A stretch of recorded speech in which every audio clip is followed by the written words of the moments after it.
सर्वप्रकाशको भानुः प्रकाशैर्न दूष्यते सर्वप्रकाशको हि आत्मा सर्वैस्तद्वन्न दूष्यते सर्वप्रकाशकुడు ఈ జగత్తుని ప్రకాశింపచేసేవాడు ఎవరు? సూర్యుడు. ఆ సూర్య ప్రకాశం ఎక్కడ పడినా సరే ఆయనకి మాత్రం లేదు. ఇప్పుడు మనం ఇక్కడ కూర్చున్నా దుర్గంధం వచ్చింది, అది ఎవరికి? ఇప్పుడు మనకే, ఆత్మకే.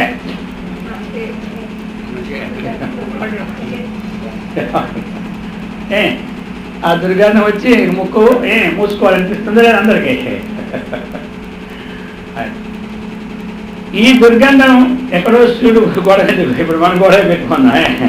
ఇప్పుడు ఇక్కడ మనం అలాగే ఆ చెత్త డబ్బాలు ఉంటుంది, 10 రోజులు తీసి కొమ్ము తీస్తే వదిలే దుర్గంధం. ఇప్పుడు ఆ దుర్గంధం మనం పీలుస్తూ ఉన్నాం. మరి అది మనం పీలుస్తూ ఉంటుంటే అది మన ఆత్మకు అంటుకుంటుందా అంటుకోదా?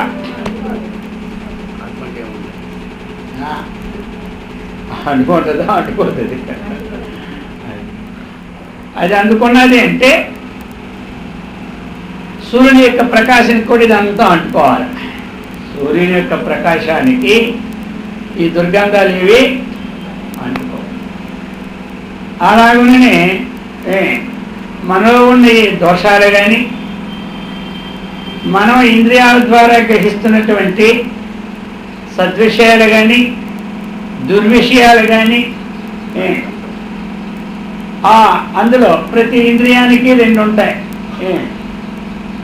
శబ్దానికి కూడా అపశబ్దం ఉంటుంది, సత్శబ్దము. స్పర్శానికి కూడా అపస్పర్శం ఉంటుంది, మంచి స్పర్శము. రూపానికి కూడా అది కురూపము ఉంటుంది, విరూపం ఉంటుంది, మంచి రూపం ఉంటుంది, సత్రూపం ఉంటుంది, అందులో దుర్రూపం కూడా ఉంటుంది. అర్థమైంది కదా? మన దృష్టి ఏ లెక్కల్లో చూస్తూ ఉంటే ఆ రూపం ఆ లెక్కల్లో. ఆ రసం కూడా దుర్గంధంగా మామూలుగా పాచింది కావచ్చు, ఎంగిలిది కావచ్చు, అపవిత్రది కావచ్చు, పవిత్రమైంది మనం తినచ్చు. ఇప్పుడు మనం సురభి అంటే ఏంటి? గంధం. ఇది సురభి కావచ్చు, అసురభి కావచ్చు, దుర్గంధం కావచ్చు, సుగంధం కావచ్చు. ఈ ఇంద్రియముల ద్వారా అనుభవిస్తున్నటువంటి ఏ విషయాలు అయితే ఉన్నాయో ఆ విషయాల్లో ఉన్న మాలిన్యం కానీ మాలిన్యం లేకపోవడం కానీ ఆత్మకే అంటారు. సూర్యప్రకాశం అన్నిటి పడినప్పుడు ఆ మాలిన్యము మంచి వస్తువులు రెండింటికి దాని సంబంధం లేదు. అది చెప్పుకున్నాను నిన్న. ముకురస్తం ముఖం యద్వతు ముఖవత్తు ప్రధతే మృష బుద్ధిస్థా భాసకస్తత్వతు ఆత్మవత్తు ప్రధతే మృష. ఇప్పుడు ముకురస్తం అంటే అర్థం అన్నమాట. అర్థమనందరి మన మొహము, అర్థమనంది ఏదైతే కనబడిందో ముఖం, ఆ ముఖం అన్నటువంటిది వాస్తవంగా తోస్తుంది అనుకోండి. అర్థమనందు అర్థం చూసుకుంటాం, మనం ముఖం చూసుకుంటాం. అర్థంలో ఏ ముఖం అయితే పడిందో ఆ ముఖం కూడా మనకేమిటి వస్తుంది? వాస్తవంగానే తోస్తుంది. వాస్తవంగా తోస్తుంది కదా. అద్దంలో ముఖం పడింది, మరి ఆ ముఖం మనకి ఎలా తోస్తుంది? వాస్తవంగా తోస్తుంది. వాస్తవంగా తోసినా అది వాస్తవమో కాదు. ఏమైంది? అది మిథ్యయే. అది మిథ్యయే. అర్థమనందు వాస్తవంగా తోస్తే అర్థమనందు ప్రతిఫలించిన ముఖం మీద దెబ్బ కొట్టామనుకోండి, మనం ఆ దెబ్బ ఎక్కడ తగలాలి? మన ముఖం తగలాలి. ఆ బింబము ప్రతిబింబము అర్థం మీద వచ్చింది, మంచిగా దాని ఒక మూతితో పొడిచిన అద్దం మీద ప్రతిబింబం మీద మూతి మీద ఒక ఫోటో పొడిచాం. ఇప్పుడు ఆ ఫోటోకి వల్ల మనకేం నష్టం ఉందా? దాని మీద పొడిచిన ఫోటో వల్ల, దానికి కొట్టిన దెబ్బ వల్ల మనకేమైనా నష్టం ఉందా? ఎందుకు లేదు? అది వాస్తవం కాదు, అది మిథ్యయే, అది వాస్తవము కాదు. అర్థమునందు ఎలాగైతే మొగము ఏం వాస్తవంగా తోచినా అదేమిటి మనకి వాస్తవమా కాదు, ఏమైంది? అది మిథ్య అయింది. ఇప్పుడు ఈ బుద్ధిస్థం బుద్ధి అనే అర్థం ఇక్కడ మనకి. అది ఎలాంటి బుద్ధిస్థమైనటువంటి చిదాభాస, బుద్ధిస్థమైనటువంటి చిదాభాస. ఆ చిదాభాస మనకి ఏమిటి? అది మనకి మిథ్య అయినా సరే ఎలా తోస్తుంది? ఆత్మలే తోస్తుంది. బుద్ధిస్థమైనటువంటి చిదాభాస ఏది ఉందో అదేమిటది? మిథ్య, అదేమిదే, అది మనకి వేళకు వస్తుంది, ఆత్మలకు వస్తుంది. దేనిలో పడినటువంటిది? ఇక్కడ బుద్ధిని ఏం తీసుకున్నాం మనం? బుద్ధిస్థ ఆభాస తద్వత్తు ఆత్మవత్తు ప్రధతే మృష. ఎలా అయితే మనకి ఆ బుద్ధిలో కనబడుతున్నటువంటి ఏ చిదాభాస అయిందో ఆ చిదాభాస అన్నటువంటిది అదేమైంది? మిథ్య అయింది. ఇప్పుడు అద్దం మీద మనం ఏది కొట్టినా దీనికి ఏమి నష్టమా? లేదు. అలాగనే బుద్ధిస్థ భాసమైనటువంటి చిదాభాసులు ఏదున్నాడో దాని మీద మనం అనుభవిస్తున్నటువంటి అనేకమైనటువంటి దుఃఖాలు ఎన్నున్నా అవి ఆభాసే కానీ ఆ దుఃఖాల సంబంధం ఆయనకి లేదు. దుఃఖాల సంబంధం ఆయనకి లేదు. ఆయనకి దుఃఖాల సంబంధం ఉన్నట్లయితే అద్దం మీద ముఖం మీద కొట్టినప్పుడు అదేమైనా ఏడుస్తుందా? దానికి దుఃఖ సంబంధం ఉన్నట్లయితే దేనికి దుఃఖ సంబంధం ఒప్పుకోవాలి? ముఖానికే దుఃఖ సంబంధం ఒప్పుకోవాలి. అలాగనే బుద్ధిలో ప్రతిఫలించినటువంటి చైతన్యానికి ఏది చిదాభాసులు ఉన్నారో ఈ కష్ట నష్టాలన్నీ చిదాభాసులకి సంబంధం అయితే ఇప్పుడు ఏ ఆత్మ ప్రకాశం అయితే అక్కడ పడిందో ఇవన్నీ ఆత్మకే ఉండాలి. ఆత్మకు ఉన్నాయా? అవి లేవు. లేదు కాబట్టి బుద్ధి చిదాభాస అనేది మిథ్యే కానీ వాస్తవమా కాదు. అది మిథ్యే కానీ వాస్తవమా కాదు. అది చెప్తాను. ముకురస్థం ముఖం యద్వతు ముఖవత్తు ప్రధతే మృషా బుద్ధిస్థాభాసస్తద్వతు ఆత్మవత్తు ప్రధతే మృషా. ఆ చిదాభాస మిథ్య అయినా సరే మనకి ఆత్మ వలనే తోస్తూ ఉన్నది. అది బుద్ధిస్థాం ముకురస్తస్య నాశీన ముఖనాశో భవేత్ కథం బుద్ధిస్థాభాసనాశీన నాశో నైవాత్మనః క్వచిత్. బుద్ధిస్థాభాస అంటే ముకురస్తస్య నాశేన ముఖనాశో భవేత్ కథం. ఇప్పుడు దర్పణములో ప్రతిబింబించినటువంటి వదనం ఏమైంది? నష్టమైపోయినా దర్పణములో ఏదైతే మన ముఖం ప్రతిఫలించిందో ఆ ముఖానికి నష్టం జరిగినా మన ముఖానికి నష్టం ఎప్పుడు? ఆ ముఖానికి నష్టం కలిగినా మన ముఖానికి ఎప్పుడు నష్టమో లేదు. అలాగుననే బుద్ధిస్థాభాసనాశేన నాశో నైవాత్మనః క్వచిత్. బుద్ధి ఎందుకు ప్రతిఫలించినటువంటి ఏ చిదాభాసులు నాశమైపోయినా ఆత్మనః న క్వచిత్. ఆ నాశం ఆత్మకు ఆవగించంత కూడా చిదాభాసులు నష్టమైపోయినా ఆత్మకు నష్టమో లేదు. అది చెప్తున్నారు. ఇప్పుడు చిదాభాసునికి దుఃఖాలు ఆత్మకు లేవు, చిదాభాసులు కలిగే నష్టాలు ఆత్మకే లేవు.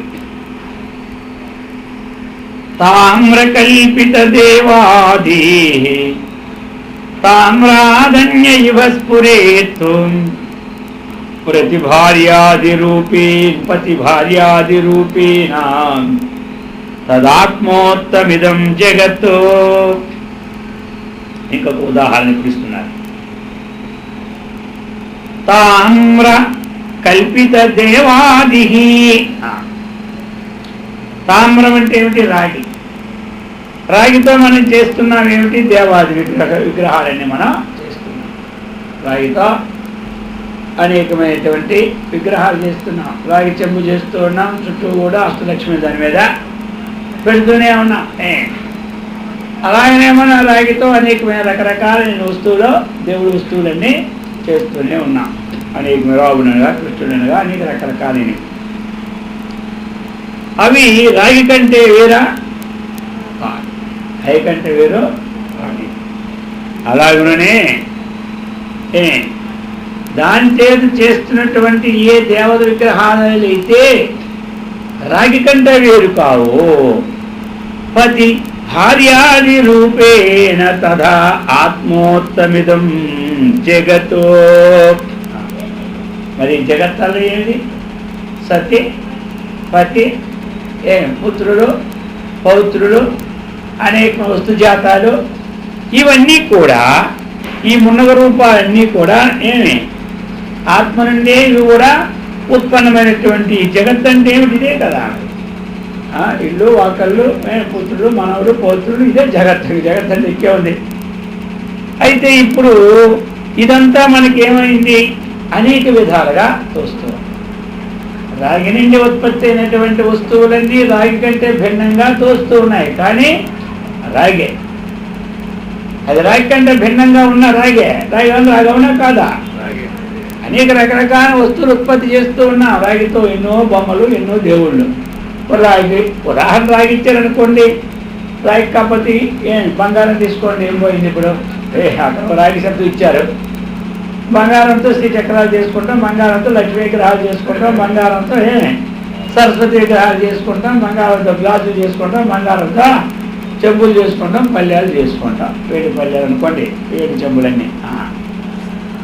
ఇవన్నీ కూడా దానికంటే భిన్నమా కాదు, వేరుగా తోచినట్టు కనబడతాయి. అలాగే ఆత్మ నుండి పుట్టినటువంటి జగత్తు కూడా ఆత్మ కంటే భిన్నమా కాదు, అది చెప్పడానికి అనమాట. ఈశ జీవాదివద్భాతి యథైకాపి తామ్రకం ఏకోపి ఆత్మా తదైవాయమీశ జీవాదివన్మృషా.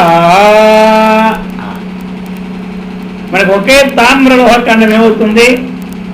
ఈశ్వరుని చేస్తున్నాం, అనేక జంతువుల్ని, అనేక పాత్రల్ని, ఈ మున్నగ రూపాలు ఏ విధంగా అయితే ధరించినట్లు ఈ ఒకే ఆత్మ జీవుడుగాను, ఈశ్వరుడుగాను, ఈ అనేక రకరకాలైనటువంటి మిథ్యారూపమైన వస్తువులుగాను విభిన్నమై మనకే ప్రతిమానం వచ్చింది. అతముడు తామరకు వచ్చాడు. ఇప్పుడు ఆ తామరంతో వచ్చేసినటువంటి భగవంతుని సృష్టించవచ్చు, ఇంకోటిని సృష్టించవచ్చు, ఇంకోటినే. అవన్నీ తామరం కంటే వేరు ఎలా కావు. మరి ఈ ఆత్మ కూడా ఏమిటి? అవిద్యావశంతో జీవుడు, మాయావశంతో ఈశ్వరుడు, అనేక విధమైనటువంటి పంచభూతాలతో, అనేక సృష్టితో, భౌతికంతో సృష్టి చేస్తూ అనేక విధాలుగా మనకు కనబడుతున్నది. కానీ కనబడినటువంటిది ఆత్మ కంటే భిన్నమా కాదు. యథా ఈశత్వాదినాశేన తామ్రనాశో న విద్యతే తథా ఈశత్వాదినాశేన నాశో నైవ ఆత్మనః సదా. ఇప్పుడు మనం ఆ తామ్రంలో ఉన్నట్టు ఈశ్వరాది రూపములు ఉన్నాయి. ఇక్కడ రాగి మీద ఆ రూపాలు ఒక్కొక్కప్పుడు ఏమైపోతాయి? నష్టమా ఎవరు పెట్టాం? వర్షం వచ్చి వచ్చి వచ్చి తడిచి తడిచి తడిచి తడిచి ఏమవుతాయి? ఆ రూపం కొన్నాళ్ళు పోయి అక్కడ కొన్ని రంధ్రాలు పడిపోతాయి. అది పడిపోయి దాని మీద చిత్రించినటువంటి ఈశ్వరుడు రూపం నష్టం కావచ్చు, ఒక ఏనుగు రూపం నష్టం కావచ్చు, అలాగనే ఒక గణపతి రూపం నష్టం కావచ్చు, ఒక లక్ష్మీ రూపం నష్టం కావచ్చు. ఇవన్నీ నష్టమైనా అలాగే నష్టం మాత్రం అలాగుననే తథా ఈశత్వాది నాశేనా ఆత్మనః నాశః నః. ఇప్పుడు ఈశ్వరుడు మనకి నష్టం కావచ్చు. ఏ ఈశ్వరుడు మాయోపాధితో కూడినటువంటి ఈశ్వరుడికి నాశం ఉండొచ్చు. అవిద్యోపాధితో కూడినటువంటి జీవుడికి నష్టం ఉండొచ్చు. సృష్టి కోసం ప్రతిపని ఇక్కడ పెట్టినటువంటి బ్రహ్మదేవుడి నష్టం రోజు కావచ్చు. స్థితి కోసం పెట్టిన ఈ విష్ణుమూర్తి కూడా నష్టం కావచ్చు. లై కోసం పెట్టి ఈశ్వరుడు కూడా నష్టం కావచ్చు. సృష్టిలో ముఖ్యమైన వాడు ముగ్గురే కదా మనకి.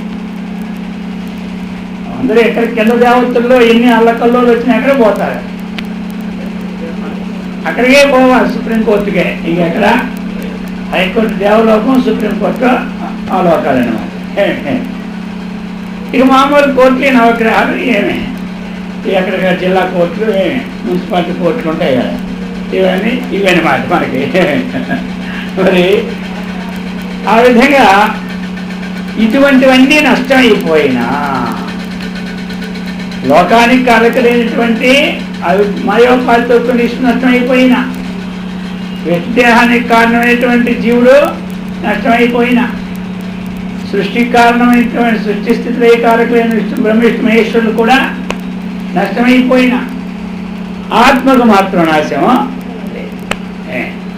రాగి పాత్ర మీద చిక్కినటువంటి బొమ్మలన్నీ నష్టమైపోయినా రాగికి ఏ విధంగా నాశమో లేదో అదేవిధంగా ఆత్మ ఎందు ప్రతిఫలించినటువంటి ఇవన్నీ కూడా నష్టమైపోయిన ఆత్మకే నష్టమై. అధ్యస్తు రజ్జు సర్పోయం సత్యవదు రజ్జు సత్తయా తథా జగదిదం భాతి సత్యవతు స్వాత్మసత్తయా. రజ్జు సర్ప ఉదాహరణ తీసుకుంటున్నాడు. అధ్యస్థో రజ్జు సర్ప అయం సత్యవతు రజ్జు సత్తయా. అధ్యస్థమైనటువంటి ఏదైతే రజ్జు సర్పం ఉన్నదో, మనకి తాతేందు పాము ఆరోపింపడినప్పుడు ఏమే ఆ పాము ఎలా ఉంది, మనకి రజ్జు సత్తలాగానే భాషిస్తుంది. అది రజ్జు సత్తలాగానే మనకి భాషిస్తుంది. ఆ విధంగా ఆత్మసత్తా వలన ఈ జగత్తు కూడా సత్యం వల్లే మనకు అనుభూతం. రజ్జులో ఉన్న సత్తే కదా సర్పం సత్తగా మనకు కనబడుతుంది. రజ్జులో ఉన్న సత్తే సర్పంగా మనకి కనబడుతుంది. ఆత్మలోని సత్తే మనకి జగత్తుగా సత్తాగా కనబడుతుంది. అది ఉదాహరణ. మొట్టమొదటి చెప్పినటువంటిది అది. అయితే ఇక్కడ అధ్యస్థాగేరభావేన రజ్జురేవావశిష్యతే తథా జగత్తు అభావేన సదా ఆత్మైవ అవశిష్యతే. ఉదాహరణ ఏం చెప్పుకున్నాం,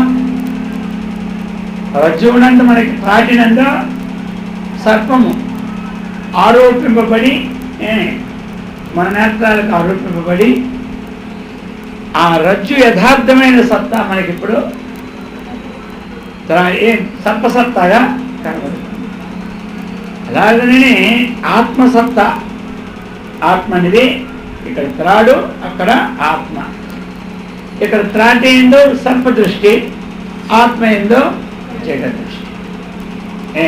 త్రాటి ఏందో సర్పదృష్టి, ఆత్మ ఏందో జగదృష్టి. ఇప్పుడు మనకి అక్కడ జగత్తే సత్తగా కనబడుతుంది, ఇక్కడ సర్పమే సత్తగా కనబడుతుంది. ఇందులో ఏమైనా ఎవరికి సందేహం? ఎవరికి త్రాడు సర్పంగా కనబడుతూ ఉన్నదో వాళ్ళకి సర్పసత్తే కానీ అక్కడ త్రాటి సత్తా. అలాగనే ఈ జగత్తు కనబడుతున్నటువంటి వారికి ఈ జగత్తే సత్తాగా కనబడుతుంది, కానీ జగత్తు ఆధారం ఏదో ఆ ఆత్మసత్తాగా వీరికి కనబడుతుంది. ఆ పాముకి సత్తా త్రాడు, కానీ ఆయనకి త్రాడని తెలియదు. ఇక్కడ బ్రహ్మని తెలియదు. అయితే అధ్యస్థ అహేహే అభావ్యాన రజ్జురేవ అవశిష్యతే సదా జగత్ అభావేన సదా ఆత్మైవ అవశిష్యతే అంటూ ఉన్నారు. ఇప్పుడు భ్రాంతి సర్పం అధ్యస్థ అహేహే, అహేహే అంటే పాము యొక్క అభావం చేత భ్రాంతి సర్పం ఎప్పుడైతే మనలో పోయిందో, భ్రాంతి సర్పం ఎప్పుడైతే మనలో పోయిందో అప్పుడు మనకి ఏం మిగిలింది? విచారించిన తర్వాత మనకేం మిగులుతుంది? రాడే మిగులుతుంది. ఇంకోటి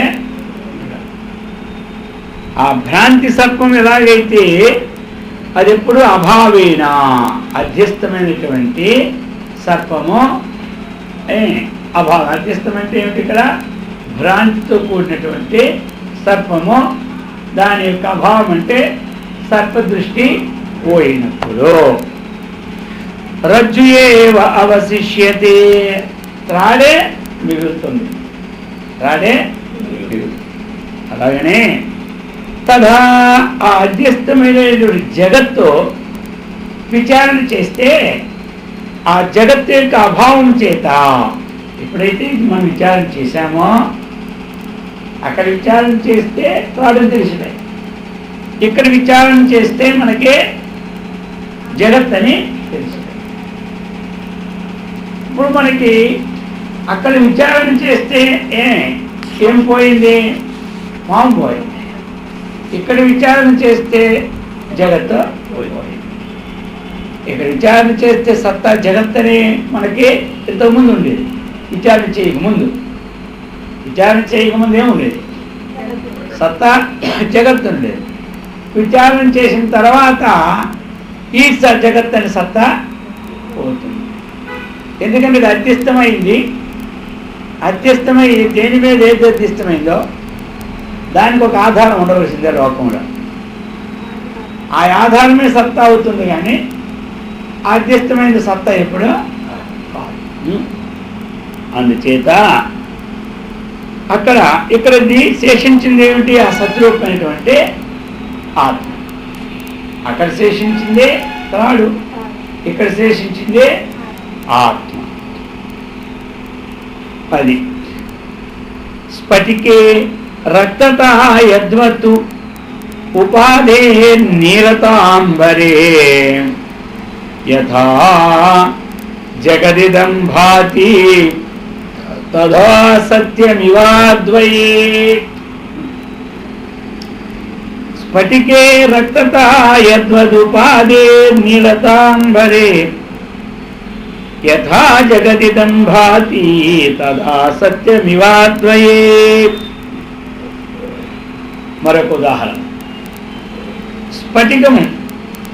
స్ఫటికే అంటే స్ఫటికమునందు రక్తత ఎరుపు కనబడుతుంది.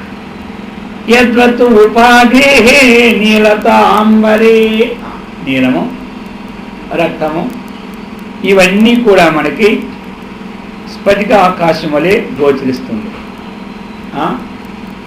ఏదైతే ఉపాధితో కూడినటువంటి ఆ రక్తము, ఆ నీలవర్ణాలన్నీ కూడా మనకి ఎట్లా కనబడుతున్నాయి? ఆ స్ఫటికాల ఆధారంగానే మనకి కనబడుతున్నాయి. దేనిని కనబడుతున్నాయి? మనకి స్ఫటికమునందు కనబడుతున్నాయి. స్ఫటికమునందు ఒకసారి ఎరుపు పెడితే తెలుపు కనబడుతుంది, నలుపు కలిపితే నలుపు కనబడుతుంది, తెలుపు పెడితే తెలుపు కనబడుతుంది, పచ్చ పెడితే పచ్చ కనబడుతుంది. అది స్ఫటికే యద్వతు రక్తత ఉపాధి నీలత అంబరే ఇవన్నీ కనబడుతున్నాయో తథా జగదిదం భాతి తథా సత్యమివాద్వయే. అలాగనే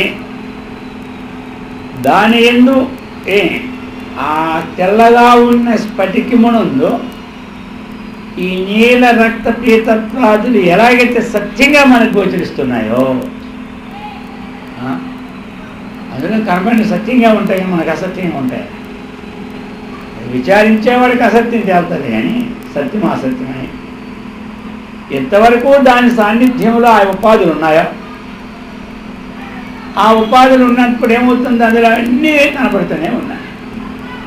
ఉపాధిని తీస్తే కదా కనబడదు, ఉపాధి ఉన్నంత వరకు అవి కనబడుతూనే ఉంటుంది. అందుకే ఉపాధిగతమైనటువంటి ఆ రక్త నీలవర్ణములకు స్ఫటిక ఆకాశం ఎలా గోచరిస్తాయో అలాగనే ఈ జగత్తు కూడా సత్యం వల్లే అద్వయమగు ఆత్మయందు గోచరించు. ఆత్మయందు సత్యముగా జగత్ ఎలాగ సత్యంగా గోచరిస్తుంది అంటే స్ఫటికమునందు రక్తత్వాది వర్ణాదులు ఏ విధంగా అయితే స్పష్టంగా సత్యంగా గోచరిస్తూ ఉన్నాయో ఈ పరమాత్మ యందు జగత్తు కూడా ఆ విధంగా గోచరిస్తూ ఉంది. అది స్ఫటికే రక్తత మిథ్యా మృషాఖ్యే నీలతా యథా తథా జగదిదం మిథ్యాత్ ఏకస్మిన్ అద్వయే మయి. ఇక్కడ రక్త నీలవర్ణములు అవేమైనా స్ఫటికాకాశములు మిథ్యమైనట్లు అంటే ఇప్పుడు రెండు ఇక్కడ రక్తము నీలవర్ణాలు. రక్తము అన్నటువంటిది ఎరుపు అన్నటువంటిది స్ఫటికము, నీలవర్ణం అన్నటువంటిది ఆకాశం. ఆకాశమునందు నీలవర్ణము లేదు, స్ఫటికమునందు రక్తవర్ణము. రెండింటికి రెండు ఉదాహరణ. ఆకాశం నీలవర్ణంగా ఉందంటాం కదా మనం, ఆకాశమునందు నీలవర్ణం కూడా లేదు. హే నీలవర్ణం నాస్తి, స్ఫటికే రక్తవర్ణం నాస్తి. స్ఫటికమునందు వాస్తవంగా రక్తవర్ణము ఉండదు. స్ఫటికం అంటేనే శుద్ధమైనటువంటి స్ఫటిక శివలింగం చూశారు కదా, స్ఫటికలింగం చూస్తే అది ఎలా ఉంది, తెల్లగానే ఉంటుంది. స్వతహా దాని రక్తవర్ణం అంటూ లేదే. అలాగని ఆకాశమునందు నీలం కూడా స్వతహగా లేదు. స్ఫటికే రక్తత మిథ్యా ఖే నీలతా మిమృషా. ఆకాశమునందు నీలత్వము మిథ్యే, స్ఫటికమునందు రక్తత్వము మిథ్యే. తథా జగదిదం మిథ్యాతు ఏకస్మిన్ అద్వయే మయి. ఏకస్మిన్ మయి అద్వయే, అద్వయమైనటువంటి మయి నాయందు ఈ జగత్తు కూడా మిథ్య. పరమాత్మ ఎందు జగత్తు ఎలా మిథ్య అని ఎవరు అడిగారు? బ్రహ్మ సత్యం, జగన్ మిథ్య. మరి బ్రహ్మమందు జగత్తు ఎలా మిథ్య అంటే స్ఫటికమునందు రక్తత్వం ఎలాగైతే మిథ్య అయిందో, ఆకాశమునందు నీలత్వం ఎలా మిథ్య అయిందో, ఆత్మ ఎందు జగత్తు కూడా అదే మాదిరిగా మిథ్య. విచారిస్తే నీలత్వం ఆకాశంలో ఉందా? లేదు. విచారిస్తే స్ఫటికం ఉందా? లేదు. మరి అలాగనే ఆత్మ ఎందు జగత్తు కూడా లేదు. ఉపాధి వలన స్ఫటికమునందు మనకి కనబడుతున్నది రక్తత్వం. ఆ నీలత్వం మేఘాదుల వల్ల ఆకాశం అందు మనకి కనబడుతుంది ఉపాధుల వల్ల. అలాగనే మనకి పంచభూతాలు ఇవన్నీ కూడా మీతో కలిసినటువంటి ఉపాధి వల్ల ఆత్మ ఎందు జగత్తు ఉన్నట్టు మనకే గోచరిస్తుంది. విచారిస్తే ఏది మనకి లేదు.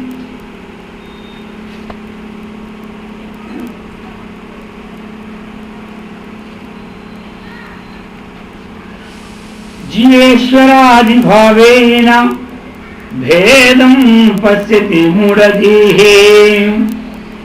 నిర్భేదే నిర్విశేషే అస్మిన్ కథం భేదో భవేత్ ధ్రువం. ఎవరో అజ్ఞాని అన్నమాట. జీవేశ్వరాది భావేన భేదం పశ్యతి. జీవేశ్వరాది భేదం ఎవరు చూస్తారు? అజ్ఞానే. జీవుడు వేరు, ఈశ్వరుడు వేరుని చూస్తారు. నిర్భేదే నిర్విశేషే అస్మిన్, భేదం లేని దాని ఎందు, విశేషం లేని ఈ ఆత్మ ఎందు కథం భేదో భవేద్ధ్రువం. ఆ భేదం అనేది ఎట్లా ఉత్పత్తి అవుతుంది? అది ఎప్పుడు ఉత్పత్తి అవ్వాలి? అయితే అజ్ఞాని మూఢధీహి ఇతడు మాత్రం ఏం చేస్తాడు? జీవేశ్వరాది భేవేన భేదం పశ్యతి. విచారణాత్మక ఎవడో జరిగిందో వాడికి జీవుడికి ఈశ్వరుడికి అభేదమే కానీ భేదం లేదు. జీవుడికి ఈశ్వరుడికి అభేదమే కానీ భేదం. శివుడు వేరు, దేవుడు వేరు అనేవాడు ఎవరు? అజ్ఞాని. రెండిటికి ఏకత్వం అని తెలుసుకున్నవాడే జ్ఞాని. ఎందుకు అంటే భేదము లేని ఆత్మ ఎందు, విశేషము లేని ఆత్మ ఎందు ఈ మూఢధీహి కథం భేదమని అంటాడు.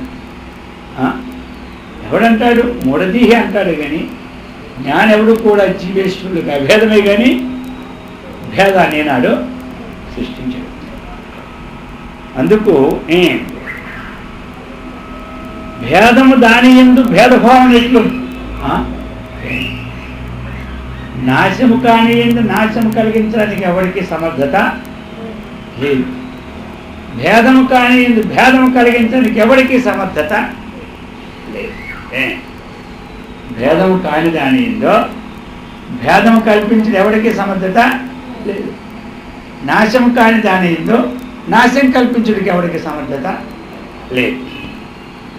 లింగస్య ధారణాదేవ యతో అయం జీవతాం వ్రజేత్ లింగనాశే శివస్యాస్య జీవతావేశత కుతః.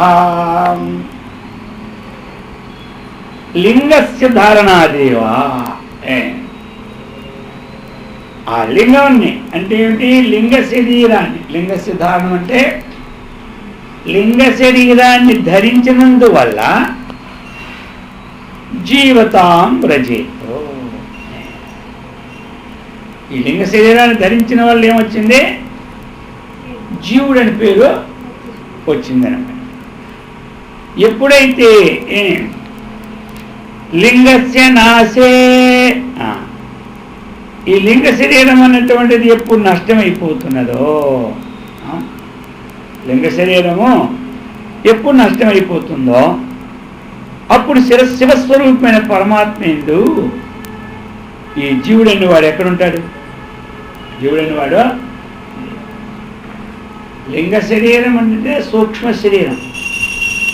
ఆ సూక్ష్మ శరీరం యొక్క ధారణ వల్ల ఆ ప్రతిఫలించిన చైతన్యానికి జీవుడని పేరు వచ్చింది. మరి ఆ సూక్ష్మ శరీరం విచారణతో ఇంద్రియాలే నేను కాదు, ప్రాణమే నేను కాదు, మనస్సే నేను కాదు అని అనుకునేటప్పుడు ఆ లింగ శరీరానికి ఏమొచ్చింది? భంగం వచ్చింది, నష్టం వచ్చింది. మరి ఎప్పుడైతే నష్టమైపోయిందో అప్పుడు జీవుడనే భావము పోయింది. మరి జీవుడనే భావము ఎక్కడ ఉన్నది? జీవభావం అనేది లేనే లేదు. అది చెప్తున్నారన్నమాట. లింగస్య ధారణాదేవాయితో అయం జీవతాం వ్రజేత్ లింగనాశే అస్య శివస్య జీవతావేశత కుతః. అస్య ఈ శివుని యందు జీవత్వం అన్నటువంటిది ఇంకా ఎక్కడుంది అనే ప్రశ్న మనకే వేస్తున్నారు. అందుచేత లేడని శివ ఏవ సదా జీవ, జీవ ఏవ సదా శివ వేత్య ఐక్యమనయోర్యస్తు సాత్మజ్ఞో సచ ఇతర అది చెప్తున్నారు. ఇప్పుడు శివుడే జీవుడు, జీవుడే అది. శివుడికి జీవుడికి తేడా ఏమీ లేనే లేదు. శివుడే జీవుడు, జీవుడే శివుడు. శివయేవ సదా జీవ. ఎల్లప్పుడూ కూడా మనకు ఆ కర్తృత్వ భోక్తృత్వాలు భావంలో కూడా ఆయన శివుడే, భావం లేనప్పుడు కూడా ఆయన శివుడే. శివయేవ సదా జీవ, జీవయేవ సదా శివ. ఏ జీవుడైతే మనం వ్యవహరిస్తున్నామో, మనం అజ్ఞాన కాలంలో నేను జీవుడిని అనుకుని వ్యవహరించినప్పుడు ఆయన శివుడే, జ్ఞానకాలంలో శివుడు అనుకున్నప్పుడు కూడా ఆయన శివుడే. వేత్తి ఐక్య మనయోర్యస్తో. ఏమి జీవేశ్వరు యొక్క ఐక్యాన్ని ఎవడైతే తత్వమసి మహావాక్యం ద్వారా చక్కగా వేత్తి తెలుసుకుంటాడో అతడే ఆత్మజ్ఞుడు. జీవేశ్వరుడి యొక్క ఐక్యాన్ని తత్వమసి మహావాక్యం ద్వారా ఎవరు తెలుసుకుంటున్నాడో అతడే ఎవరు? ఆత్మ. ఇతర నా ఆత్మజ్ఞ. జీవేశ్వరుల ఐక్యాన్ని ఎవరైతే తెలుసుకోలేదో వాడు ఆత్మజ్ఞుల లోకంలో అనబడదు. మరి దేనికోసం అంటే మన ఆశ్రమాలు కట్టుకోవడం కానీ, ఈ దేవుడి పూజలు చేయడం కానీ, ఈ సత్సంగాలు చేసుకోవడం కానీ దేనికోసం? ఆ జీవేశ్వరుడు యొక్క ఐక్యాన్ని తెలుసుకోవడానికి. జీవుడు ఈశ్వరుడు వేరు కాదు. వేరుగా ఉన్నప్పుడు ఐక్యాన్ని మనం తెలుసుకోవాలి. ఐక్యం తెలుసుకోవడానికే ఆత్మజ్ఞుడు అవుతాడు. ఐక్యం తెలుసుకుంటే ఏమవుతాడో ఆత్మను తెలుసుకున్నవాడు అవుతాడు. ఐక్యం తెలుసుకోలేని వాడు లోకశాస్త్రంలో జ్ఞానిగా ఉన్నా మోక్షశాస్త్రంలో అతడు అజ్ఞాని. లోకశాస్త్రంలో జ్ఞానే. ఒక్కొక్క స్టేట్ ఫస్ట్ వస్తుంది, ఒక్కొక్కరి మన దేశం ఫస్ట్ వస్తుంది, ఒక్కొక్కరికి ప్రపంచంలోనే ఫస్ట్ వస్తుంది. వాడు అందులో మాత్రం గొప్పవాడే. మోక్షశాస్త్రంలో అతడు ఎవడు? అజ్ఞాని. మోక్షశాస్త్రంలో మనం పాస్ కావాలంటే ఏమంటారు? జీవేశ్వర ఐక్యాన్ని తెలుసుకున్నవాడు ఇందులో పాస్ అనేటికే ముక్తి. మోక్షశాస్త్రంలో ఎవడు పాస్ అవుతాడో వాడు ఎవడు? వాడు ముక్తుడన్నమాట. లోకశాస్త్రంలో పాస్ అయినటువంటి వాడు లోకంలో మాత్రం ఏమే మంచిగా పేరు పొందుతాడు. వాడి గవర్నమెంట్ కూడా ఎక్కడికి వెళ్ళినా ఫ్రీ అనమాట. ఏసీ ఫస్ట్ క్లాస్ వస్తాయి, ఎక్కడికి వెళ్ళినా గౌరవం ఉంటుందన్నమాట. కానీ మోక్షానికి మాత్రం అతడు అజ్ఞానం. ధర్మము అర్థము కామం మూడింట్లో పర్వాలే, మోక్షంలో ఆయనకేమీ ఉండదు. మరి మోక్షశాస్త్రానికి కావాలంటే ఏం చేయాలి? ఈ జీవేశ్వరుడికి ఏకత్వాన్ని మనం తెలుసుకోవాలి. అది చెప్తున్నాను. మరి జీవేశ్వరుడు ఏకత్వం తెలుసుకోవాలంటే తత్వమస్యాది మహావాక్యాన్ని విచారణ చేయాలి. తత్వమస్యాది మహావాక్యాన్ని విచారణ చేయాలి. మన గురు సాన్నిధ్యంలో మనం తత్వమసి మహావాక్య విచారణ ఎప్పుడైతే తెలుసుకున్నామో జీవేశ్వరుడికి ఏకత్వాన్ని మనం చివరికి ఈ జన్మే కాదు, ఎన్ని జన్మలకైనా ఆ తత్వాన్ని తెలుసుకున్నప్పుడే జన్మరాహిత్యం. కేవలం హరే రామ్ అనుకొని శరీరం విడిచిపెట్టేసిన ఈ తత్వం తెలుసుకోకుండా జన్మ మాత్రం లేక నారాయణ ప్రాణం విడిచిపెట్టిన జన్మ మాత్రం ఉంటుంది. శివసేవాన్ని ప్రాణం విడిచిపెట్టిన జన్మ మాత్రం ఉంటుంది. జన్మ లేకుండా ఉంటుందా? తత్వం తెలుసుకున్నాడు శివనప్పైనా పర్వాలేదు, నారాయణ అనకపోయినా పర్వాలేదు, రామ అనకపోయినా పర్వాలేదు. ఇది తెలుసుకున్నవాడు ఏ నామాన్ని ఉచ్చరించకపోయి శరీరం విడిచిపెట్టినా వాడు ముక్తుడే. ఇది తెలుసుకోలేని వాడు ఏ నామాన్ని విడిచిపెట్టినా ఈ ముక్తుడు వాడు. ఆత్మజ్ఞుడు కాడు. అంటే జన్మ ఆయనకు కూడా ఉంటుంది. శివశ అన్నాం, కైలాసం పోతాం, ఇక్కడ హాయిగా ప్రముఖ గణాల్లో మనం కూడా ఉంటాం. కొంతకాలం ఉండి శివుడి చేత చక్కగా అనుగ్రహాన్ని పొంది ఇక అక్కడి నుంచి మళ్ళీ శివుడు ఊరుకుంటాడా, మంచి మంచి కుటుంబంలో పుట్టిస్తాడు. అర్థమైందా? ఇది అయినమాట. విష్ణు అని వదిలేని ప్రాణం, విష్ణులోకం పోతాం. వైకుంఠంలో మనకి air condition room, special room అన్నీ ఉంటాయి అక్కడ. విష్ణు అనుకోని ప్రాణం విడిచిపెడతాడు. అక్కడ అన్నీ అయిపోతే మళ్ళీ ఇక్కడికి వస్తాం. ఇక్కడ కూడా మళ్ళీ ఎయిర్ రూమ్లోనే ఉంటాం. ఇంతవరకు జరుగుతుంటుంది. ఏ దేవతను ఉచ్చరించుకుంటే ఆ లోకం మనం పోతామన్నమాట. అర్థమైందా? అందుచేత ఆ నామం ఉచ్చారణ వేరు, తనెవడో తెలుసుకోవడం. ఆ నామ ఉచ్చారణ దేనికోసం అంటే తనెవడో తాను తెలుసుకోవడానికే, ఇంకేమి లే. తనెవడో తాను తెలుసుకోవడానికి. అందుకు కేవలము ఏదో నామంతోనే తృప్తి పడకూడదు. మొట్టమొదటి చెప్తారు, ఇలా నామం చేసుకోండి, ఇలా చేసుకోండి, ఇలా చేసుకోండి. అదొక్కటే మనం మోక్షం అనుకోకూడదు. ఆ నామానికి ఉన్నటువంటి అర్థం ఏమిటి, ఆ నామానికి ఆధారం ఎవడు, అతను తెలుసుకోవాలండి. అక్కడ గురుముఖంగా వేదాంతాన్ని చక్కగా, అందుకే కదా రెండు జరగాలి.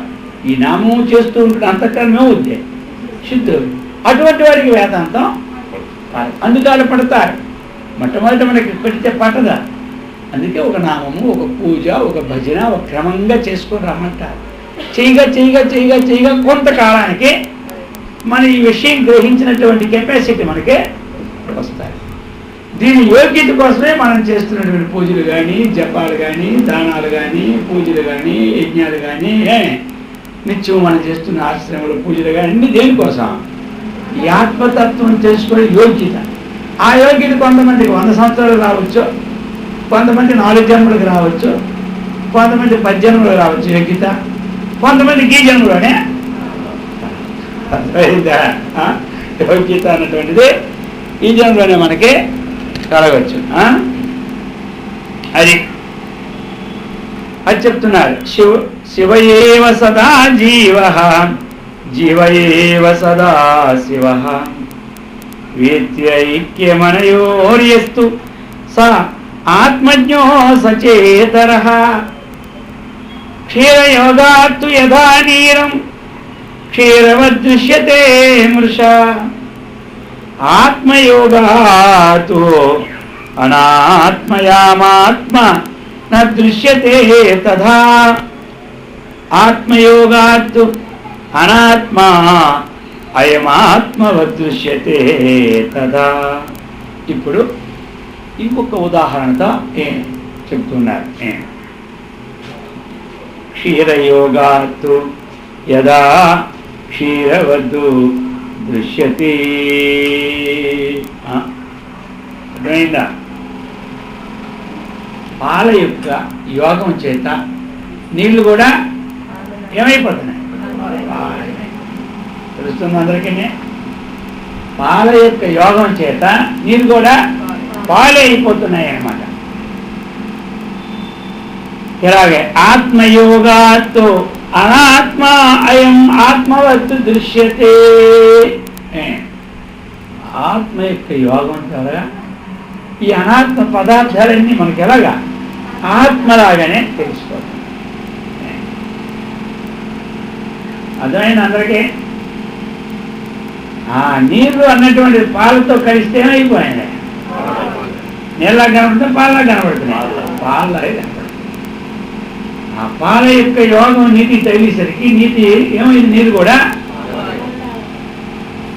అయితే తృప్తి ఉంటుందా? తృప్తి కానీ ఆత్మ యొక్క యోగం చేత ఈ అనాత్మైనటువంటి జగత్తల్లా మనకి ఎవరితో వస్తుంది? సత్యవత్తు భాతియే. ఇప్పుడు ఆ పాల సంగతి మనకి తెలుసు, వాళ్ళకి తెలుసు, అలాగే పోతూనే ఉంటుంటారు. పాల సంగతి అందరికీ తెలుసు, అందులో కలుస్తున్నాయి అంతా అందుకే ఒక ఆయన అన్నాడు, ఎందుకు ఇలాగా పాలంటే మావు ఎక్కువ నీళ్ళు తాగేస్తుంది అన్నాడు. అదే అందుకే పాలు పలచన అయిపోతాను. ఆవులు ఎక్కువ నీళ్ళు ఎప్పుడు ఏం తాగేస్తుంటే పాలు పలచన అయిపోతాయి అన్నాడు. తమాషగా ఏమంటారు? క్షీరయోగా తదా నీరం క్షీరవదృశ్యతే మృషా. అలాగనే ఇప్పుడు చెప్తున్నారు, నీరాత్తు క్షీరం పృథక్కృత్య హంసో భవతి నాన్యథా స్థూలాదేహి స్వం పృథక్కృత్య ముక్తో భవతి నాన్యథా. నీరు పాలు కలిసిన మళ్ళాంటిది ఏం చేస్తాం? మరి మనకి వేరు చేయడం, అవి మనకి వేరు చేయడం. ఇప్పుడేవో కొన్ని మిషన్లు వచ్చినాయేమో ఆ నీటిని పీల్చేసి పాలన పెట్టి తెలియదు. అయితే పూర్వం ఏమిటంటే హంస అన్నమాట. హంసకి ఆ నీరు పాలు కలిపి పెడితే అది ఆ పాల వరకే గ్రహించిననే. ఎందుకంటే దాంట్లో సత్యవస్తువు ఏదో, సత్యవస్తువుతో అసత్య వస్తువు చేరినా, అసత్య వస్తువు చేరినా అసత్య వస్తువును వేరు చేసేవంటి వివేకం దానికి ఉంది. ఏమి దాని బుద్ధి అంత పెట్టాడు. ఎవరు? హంసలే. అటువంటి బుద్ధి మనకున్నా మన బుద్ధి బోల్తా అయిపోతుంది. ఈ జగత్తు నుండి పరమాత్మ వేరు చేసే బుద్ధి మనకు పెట్టాడు. కానీ ఆ బుద్ధి మనకి భ్రమలో పడిపోతున్నాం. ఆ హంస బుద్ధి మాత్రం మనం వేరు చేయడానికి మనకి పెట్టినాడు. పెడితే వేరు చేస్తే చేయగలుగుతున్నామా? వేరు చేస్తే ఎక్కడ వేరైపోతామనే భావం. కానీ జగత్తుని వేరు చేస్తే ఈ జగత్తుకంతా మనం ఎక్కడ వేరైపోతామనే భావన. కానీ వేరు చేసినంత మాత్రంలో వేరు అయిపో, వేరు చేసినంత మాత్రంలో వేరు నభూతో నా భవిష్యత్. ప్రారంధం అనేది క్షయమైనప్పుడే వేరవుతాం. కానీ అంత వేరు మనం రుణానుబంధం అన్నటువంటి పోయినప్పుడే వేరవుతాం. కానీ అంత తొందరగా మనం వేరు కాలేదు. దేనికోసం భయపడి మనం వేరు చేయలేకపోతున్నామో ఆ వేరు అన్నటువంటిది అది ఆ భయం పడినా సరే, ఆ వేరుని చేయడానికి మనకి ఇష్టం లేకపోయినా ఆ సమయం వచ్చినప్పుడు ప్రతి వస్తువు మనతో వేరు అయిపోతుంది. చెట్టుకు పండు ఎంత ఉంచాలన్నా పడిపోయిన తర్వాత ఏమవుతుంది? ఆ ప్రారంభం క్షీణించిన తర్వాత వస్తువు ఏమవుతుంది? వేరైపోవాలి. ఆ రుణానుబంధం క్షీణించిన తర్వాత వస్తువు ఏమవుతుంది? అయితే ఆ వేరవుతుంది. కాబట్టి ఇప్పుడు మనం వివేచన చేస్తూ మనం అందులో ఉండడం. ఎప్పుడైనా వేరు తప్పదు కదా అది. కానీ ఇప్పుడు మనం ఏమిటి వివేచన చేసి ఉన్నామంటే, ఇప్పుడు వివేచన చేసి పెట్టుకున్నామంటే అప్పుడు వేరేటప్పుడు మనం దుఃఖం, ఇప్పుడు దుఃఖం. అలా లేనప్పుడు ఏమవుతుంది? మనకి మన లోపల ఎప్పుడో వేరు చేసుకున్నాం. ప్రారంభం ఉంది కాబట్టి అంతా కలిసి మనం ఉంటాం. అంతేనా? అర్థమవుతుందో లేదు? అంతా సబ్జెక్ట్ అలాంటిది. ఇదేటో వేరు వేరు అంటున్నారు స్వామి విద్య. ఏమంటారు? అది వేరు లేటో చెట్టు వేరులా, లేకపోతే ఇంటి వేరులా, లేకపోతే ఇది వేరులా, మాకు అర్థం లేదనుకుంటారా? అందుకు మన దృష్టిలో జగత్తు వేరు, పరమాత్మ. ఈ వివేకం హంస ఎలాగైతే నీటి నుండి పాలను వేరు చేస్తుందో, వేరు చేసి ఏం చేస్తున్నది? పాలను స్వీకరిస్తుంది, చక్కగా జీవనాన్ని గడుపుతుంది. నీటినే వదిలింది, విద్యావస్తువుని వదిలింది. వేరు చేసినంత మాత్రంలో హంస చనిపోయిందా? హంస చనిపోయిందా? పోదు. అని ఆ జగత్తుని ఇది పరమాత్మని వేరు చేసే స్వభావం మనకి రావాలి. మనకేం రావాలి? వేరు చేసే స్వభావము రావాలి. రావాలంటే విచారణ మనకి ఉండాలి. అది చెప్తున్నారు. నీరాత్తు క్షీరం పృథక్కృత్య హంసో భవతి నా అన్యథా. హంసకి మినహాయించి పొంగ దగ్గర కానీ, పిల్లి దగ్గర కానీ, పాము దగ్గర కానీ ఆ పాలు పెట్టామనుకో, వాటికి వేరు చేసే స్వామి ఉందా? లేదు. అంత వేరు చేసినంత వరకు ఉంటాయి. టక్కుని తాగి వారేస్తే ఎక్కడ దొరికితే దొరకవని. దానికి అదేవిధంగా నింపాదిగా అది వేరు చేసుకుంది, అది తెలుసు. అది అనే స్థూలాదేహే స్వం పృథక్కృత్య ముక్తో భవతి నాన్యథా. ముక్తో భవతి నాన్యథా. నీటి నుండి పాలను ఎలాగైతే వేరు చేయగలదో హంస అవుతున్నది, అలాగనే ఈ స్థూలములకు శరీరాదు నుండి ఆత్మని వేరు చేయగలిగిన వాడే ఇక్కడ పరమహంస అవుతున్నారు. ఇక్కడ పరమహంస ఎవరవుతున్నారు? ఈయనే వేరు చేసిన వాడే పరమహంస. ఈ వేరు చేసిన వాడే హంస. ఇప్పుడు మనం హంస అని పేరు పెట్టుకోవడం లేదు. ఎంతమంది రామకృష్ణ పరమహంస అని, ఆయన పరమహంస అని పేరంటే ఎందుకది?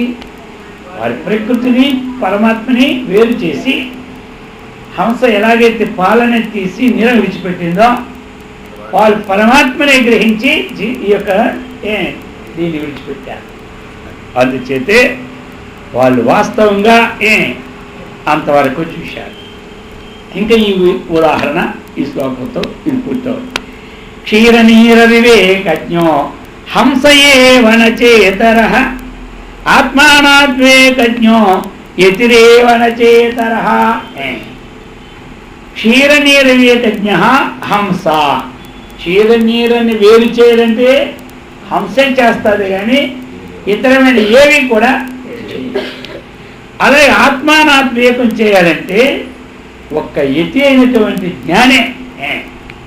అన్ని ఆశ్రమంలో ఉన్నా పర్వాలే.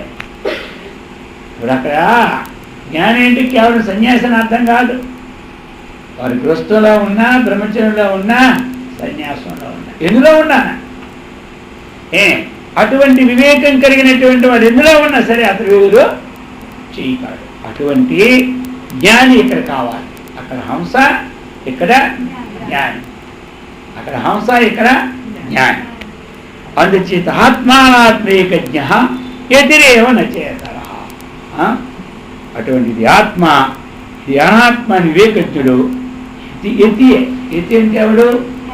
జ్ఞాని, ప్రయత్నం చేసినటువంటి వాడు. ఇది పోగొట్టుకోవాలి. మిథ్యాత్వ బుద్ధిని, మిథ్యా విషయాన్ని విచారించాలి అన్న ప్రయత్నపరులు ఎవరున్నారో వాళ్ళందరూ ఎత్తులే.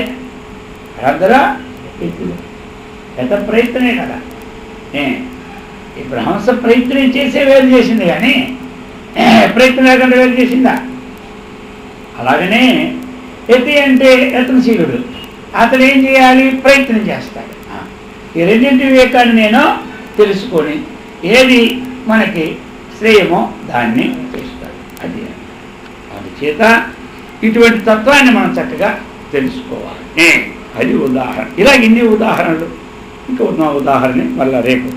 కాబట్టి ఈ విధంగా మనం ఆ ఆత్మతత్వాన్ని తెలుసుకోవడానికి ఇన్ని ఉదాహరణతో దృష్టాంతం మనకి ఇస్తున్నారు. అటువంటి ఆ ఉదాహరణను మనం అర్థం చేసుకున్నటువంటి సత్కర్మనిష్టనం, భగవద్భక్తిని, ఆత్మజ్ఞాన సంపత్తిని ఆ గురుదేవుడు శ్రీకృష్ణ పరమాత్మనికిచ్చి సదా రక్షించుగాక. ఓం సహనావతు సహనో భునక్తు కరవావహై తేజస్వినావధీతమస్తు మా ద్విషావహై. శాంతి శాంతి శాంతి. హరి ఓం.